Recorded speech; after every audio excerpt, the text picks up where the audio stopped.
ကျွန်တော်ညအိပ်ယာဝင်တိုင်းပုံမှန်လိမ့်ဖြစ်တဲ့လမ်းဘက်စစ်နိုင်ခွင်လေးပါကျွန်တော်ပုံမှန်ဘာကြောင့်လိမ့်ရလဲကျွန်တော်ဘာကြောင့်ဒီရဲ့နိုင်ခွင်ကိုဘာကြောင့်ကြိုက်နေရလဲကျွန်တော်သုံးလာတာဒီနိုင်ခွင်လေးက4နှစ်ပြည့်ပြီးပါပြီခင်ဗျာဘူးကလည်း luxury ဆန်ပြီးတော့သူ့ကိုကော်မဲ့ဇုံးလေးကရွှေရောင်ဇုံးလေးတစ်ခုပါတယ်ပေါ့နော်သူကထောပတ်သည့်အစီနဲ့ပြုတ်လုပ်ထားတဲ့ night cream ဖြစ်တယ်အနံ့အေးကလေးနဲ့လိမ့်လိုက်တဲ့အချိန်ခါမှာလည်းအသားတွေကိုစိတ်ဝင်အားကောင်းတယ်ပေါ့နော်သူကပပလေးလိမ့်လိုက်လို့ရှိရင်ခရင်ဖြစ်သိမ်းလို့လိမ့်လို့ရတယ်ပေါ့နော်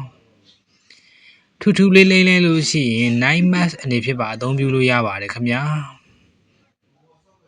သူကညအိပ်ယာဝင်တဲ့အချိန်ခါမှာအသားရည်တွေကိုပြုပြင်ထိန်းသိမ်းပေးတယ်။အရေးအကြောင်းနဲ့အမဲဆက်တင်းတိမ်များကိုအရည်မကြီးရာရှင်းတွေကိုတက်တာချောနေစေပါတယ်။ခရင်ဖြစ်တာမက night mask ဒီဖြစ်ပါအသုံးပြုလို့ရပါတယ်။တော်တော်ကိုကျွန်တော်အရန်ကြိုက်ရတဲ့ night cream လေးတစ်ခုဖြစ်ပါတယ်ခင်ဗျာ။တကယ်ကိုကောင်းလို့လမ်းညွှန်ပေးတာပါ။ကျွန်တော်ကိုယ်တိုင်လည်းတကယ်ကိုသုံးဖြစ်နေပါတယ်။အရန်ကိုကောင်းတဲ့ night cream လေးပါ